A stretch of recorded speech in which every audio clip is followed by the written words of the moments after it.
And I hope we have once again reminded people that man is not free unless government is limited. There's a clear cause and effect here that is as neat and predictable as a law of physics. As government expands, liberty contracts. From this day forward, it's going to be only America first.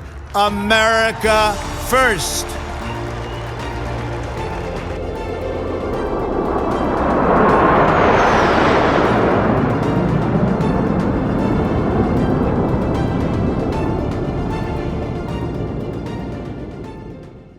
Well, look who's back. Your faithful Liberty podcast host. I'm told it's 2024, and that means we're on the 307-day countdown to the November 5 election day that may save our country. But we've got a lot of work to do between now and then. And before I get to today's topic du jour, I wanted to bring to your attention, if you've got nothing better to do tomorrow and on Tuesday, and you want to hear some really tasty word salads from 12 of your fellow citizens in Pinehurst, you got to go over to Village Hall on Friday from 9 to 2:30, kind of a marathon, 9 a.m. to 2:30 at Village Hall, to hear from those who have put their names in the hat to be considered for a 2-year unfilled term on the Pinehurst Village Council. That occurred when the geniuses in Pinehurst elected Pat Pizzella as mayor, though he had 2 years remaining on his council obligations to which he had been elected, a 4-year term. But 2 years was enough for Pat, and now he's mayor. Look at him now. His friends in Washington can't believe it. Anyway, 2 years left. Somebody's got to do it. 12 people have stepped forward and said, me. So the interviews are going to start, the interrogations, Friday at 9 o'clock, Pinehurst Village Hall. And then a couple of stragglers will be back on Tuesday from 8:30 to 9:30 for their time in the docket. So go and observe that. Have some fun. Take some notes. Maybe you'll learn some new ways to say very little with a lot of different words. That's probably what this is going to be an exhibit of at the Village Hall, ladies and gentlemen. Now, I also wanted to bring to your attention some breaking news, because that's kind of what we do here. You know, we're constantly consuming, distilling, and then prioritizing, and we come up with for you what matters, the news du jour. North State Journal, excellent publication, reporting online through its excellent correspondent A.P. Dillon. Images show illegal immigrants taking commercial flight into Charlotte. They boarded in Phoenix, aboard an American Airlines Strato cruiser. I don't think they call them that anymore. I think it's a Boeing or an Airbus aircraft. They boarded in Phoenix. They flew into Charlotte. One of the passengers on the flight said, "Hey, who are these guys? They're all carrying little plastic bags with their possessions in them, cell phones and gift cards and deodorant, I hope, and who else, and who knows what else. And they seem to have an interpreter with them, and she's sort of like the ringleader, the Mary Poppins person that they're following with the red umbrella." So they flew into Charlotte in the last couple of days, and a lot of them, dozens of illegal immigrants on this flight that flew in late in the evening, of course, late, in the cover of darkness. Obviously, these are folks who had crossed the border somewhere in Arizona or Texas and are being aided and abetted by these non-governmental organizations who are nonetheless funded by you and I. And they've flown into Charlotte, by gosh, and I don't think they're coming in to go to Panthers games, but, you know, there's plenty of tickets available if they do have time on their hands and want to go see angry David Tepper and the Panthers attempt to complete a pass or execute a football play of some kind. Been tough sledding in that regard. But keep an eye on these flights. They're happening everywhere, these flights. People who are flying out of Tucson and Phoenix, particularly, are reporting that the terminals and the gate areas are full of obviously young immigrant, mostly men, who seem to be very well organized. In fact, in some cases, they have their own separate check-in line. It's kind of like being, Haitian Platinum. Here's your Haitian Platinum card, and go stand in that line, and no waiting, no questions. Just come on in and board your flight. What amazes me is they make them fly in coach. I would have figured they'd have them up in first class, with the hot towels and the like. But anyway, they're coming in. We know that, and now we have proof, thanks to North State Journal and AP Dillon and her intrepid reporting. So next time you're out at Charlotte Airport, watch your stuff. That's all I got to say. Watch your stuff. So we've covered off on some of that housekeeping, and now I want to get to the topic that is, weighing on our minds because of how it began, how it evolved, and how it ended up. That would be the saga of the former president of Harvard University, ladies and gentlemen, Dr. Claudine Gay. She is the doctor of delusion. She is the doctor of plagiarism, the doctor of deception. She's a doctorate candidate in many categories, and she is succeeding in those particular ones quite well as one of the famous plagiarists, I guess, who will ever live in at least in this century. And she is now no longer the president of Harvard. Here's something interesting to know, and let's not overlook this, though.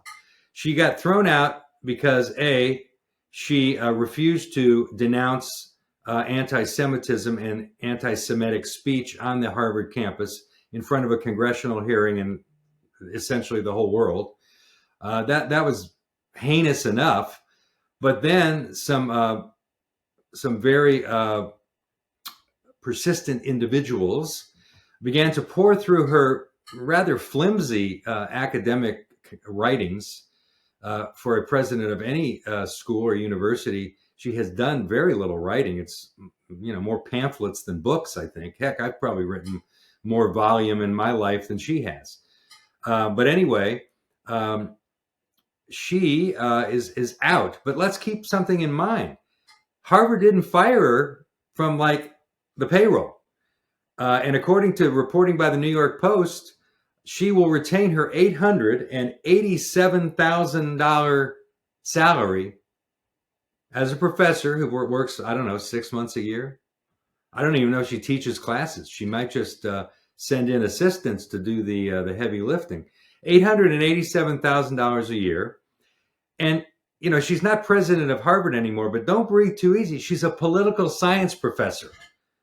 So can you imagine what kind of twisted young people are coming out of her classrooms with all kinds of Marxist ambition as they go into the world, and they'll all become, someday academics or politicians, or even worse, executives at publicly traded companies, which are now completely overrun by diversity, equity, and inclusion. And occasionally, what's the new one they're adding? There's a new one, an additional word. It slips my mind. Belonging, I believe it is. Belonging. So inclusion isn't enough. You also have to feel a sense of belonging. Boy, does somebody need a hug right now? Because I feel like I kind of do. But I'll go without. In the interest of time, we don't have time for me to step out and get a hug because there's nobody in the studio to hug anyway. But that's okay. I'll survive. So what's the story with Claudine Gay in the aftermath here in the couple of days since her overdue resignation? Well, I think we can say that Gay is DOA in terms of her career, dead on arrival. But so is DEI now. Increasingly, we are seeing that this frothing at the mouth to defend this Marxist diversity, equity, and inclusion mindset, this infection of our campuses and our communities and our organizations, our corporations, and certainly our military and our government everywhere. But we're starting to see the crumbling of this very flimsy attempt to hijack everything that we considered to be normal up until recently.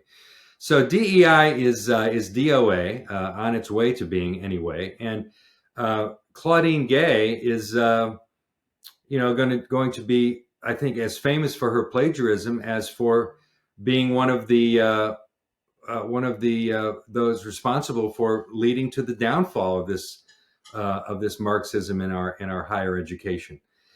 And remember something now, as we start to pour through this material, you know that you're over the target in truth seeking and hypocrisy annihilating. You know that you're over the target when a writer who's given thousands of words in the Atlantic magazine, no less, as far left as they come, the Upper West Side periodical of choice, don't you know, for the limousine libs. And he wrote, Tyler Austin Harper is his name. He is an academician himself at some small school called Bates College, Norman Bates, perhaps, I'm not sure. And he penned for the Atlantic the real Harvard scandal. The subhead is Claudine Gay is not the real story. Academics debase their profession when they redefine plagiarism to suit their politics, which is precisely, as we have seen, what has been going on for a couple of weeks now, when the intrepid Christopher Rufo, an independent journalist, began to uncover example upon example of Gay's plagiarism in her otherwise uninspired writing, which somehow was sufficient to elevate her to president of Harvard, if for only long enough for a cup of coffee, as they used to say in Major League Baseball. So Tyler Austin Harper has given us a chapter and verse on the folly of trying to protect these people from charges of plagiarism. And let's keep something in mind. This is very important. This is important. All right. Because we live in a world where everyone from Donald Trump on down to you and I in our own communities are constantly under the barrage of accusation, right? Accusation. We are accused of bigotry, of racism, of misogyny, of everything under the sun.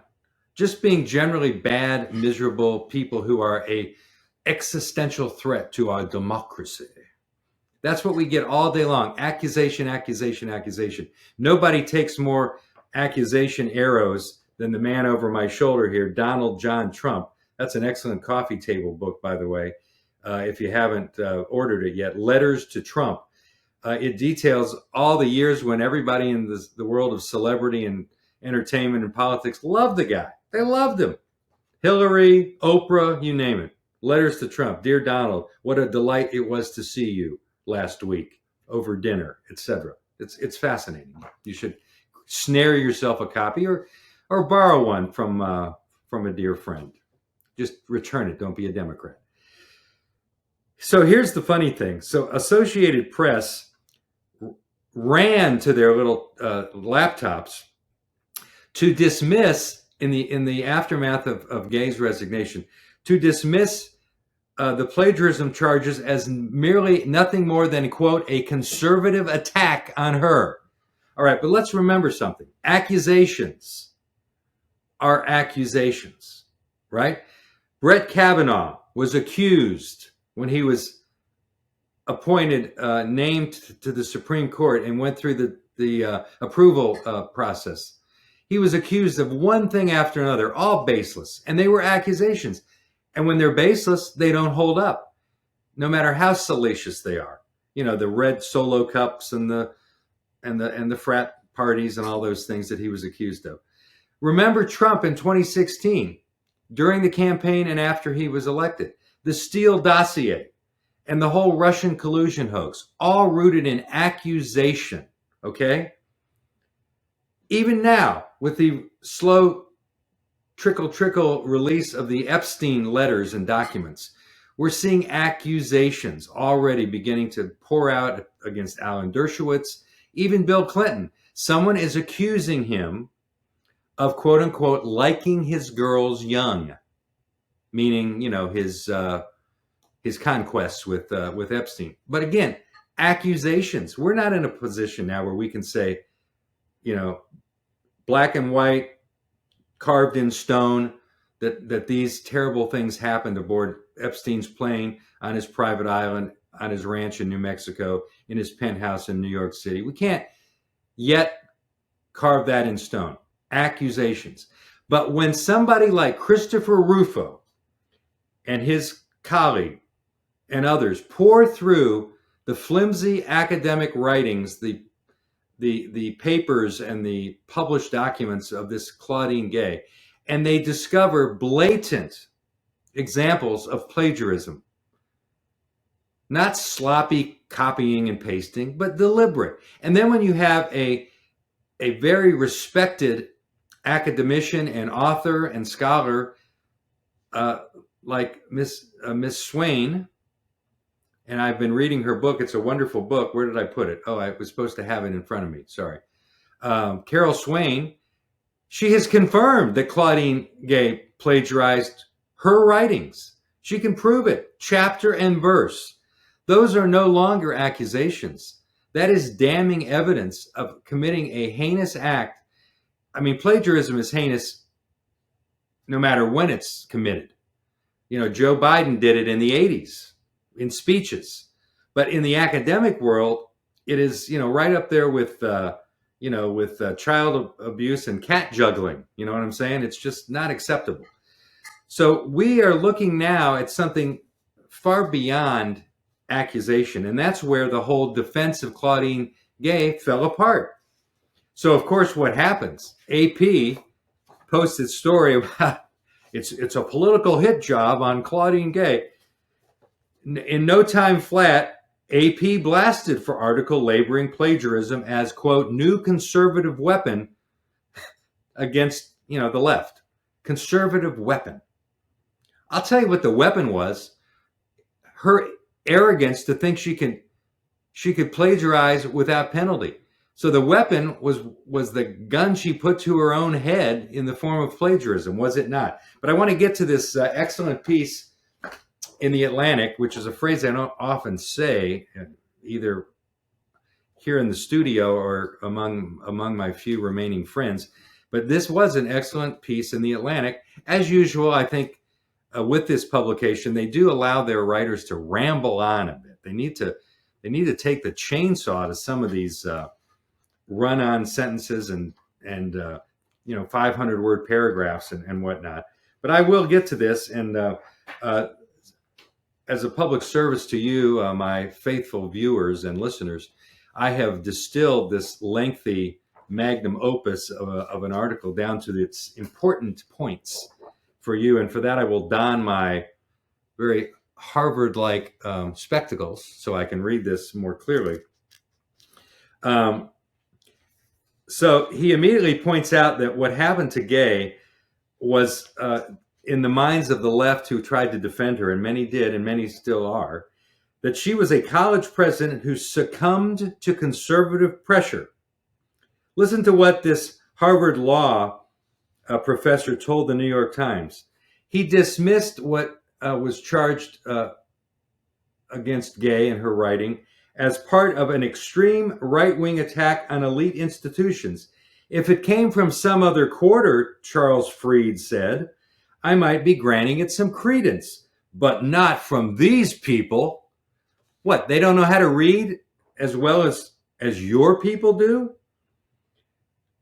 The author writes, I suspect that, meaning bringing her down, was the prize that Chris Rufo sought all along. Well, I don't know what his intentions were. I mean, I think he saw an opportunity to diminish somebody who was arrogant and getting away with it and putting her down with just cause.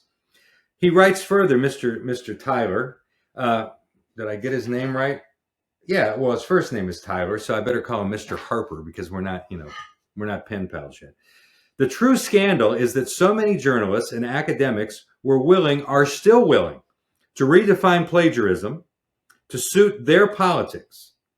Gay's boosters have consistently resorted to Orwellian doublespeak, using terms like duplicative language and academic sloppiness and technical attribution issues, in a desperate effort to insist that lifting entire paragraphs of another scholar's work nearly word for word isn't plagiarism. No, it's technical attribution sloppiness. Or if it is plagiarism, it's merely a technicality. Wow. So it's kind of funny. It really is kind of funny. I'm gonna get to the good stuff here.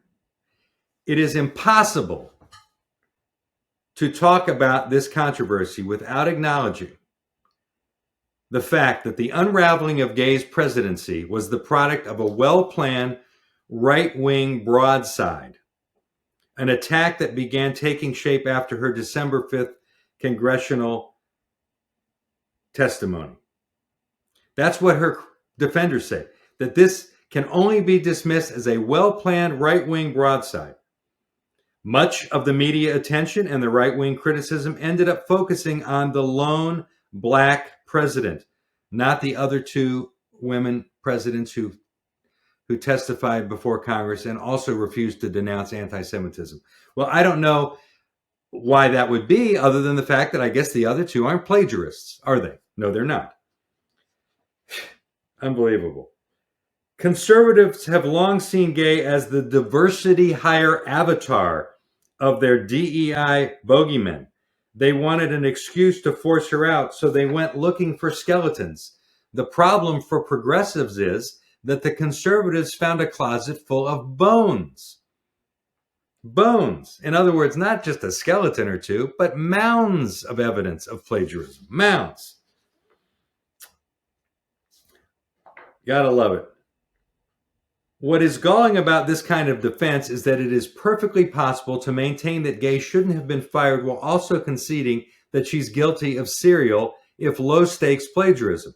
But many progressives have been deeply reluctant to admit that Gay did anything wrong or unusual at all.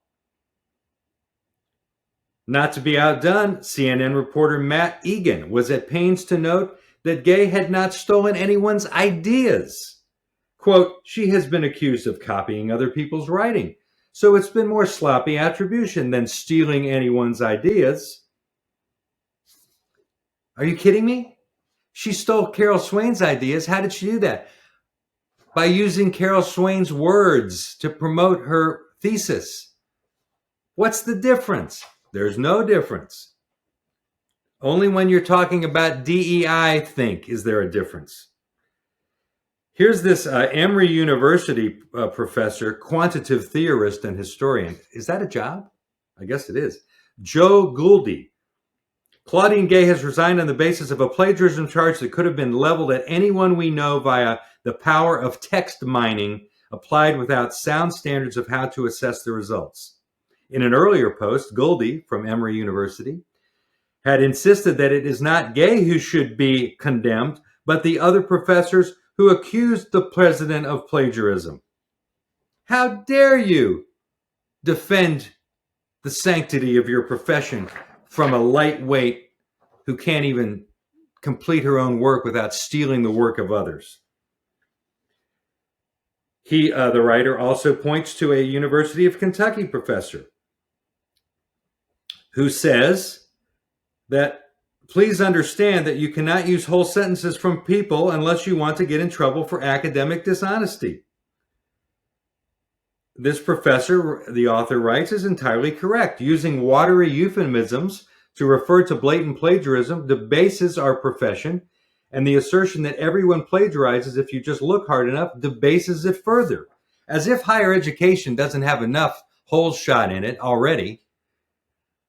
To say that plagiarism is just part of the game, that's how it's played, especially if you're the right gender or the right transgender or the right color. He concludes, the idea that clear and long-established criteria for plagiarism should have been thrown out to save the elite-born president of an elite university solely on the basis of her skin color is not only preposterous, it's that old soft bigotry. That old soft bigotry. And it is. Exactly that. Excellent work by the Atlantic.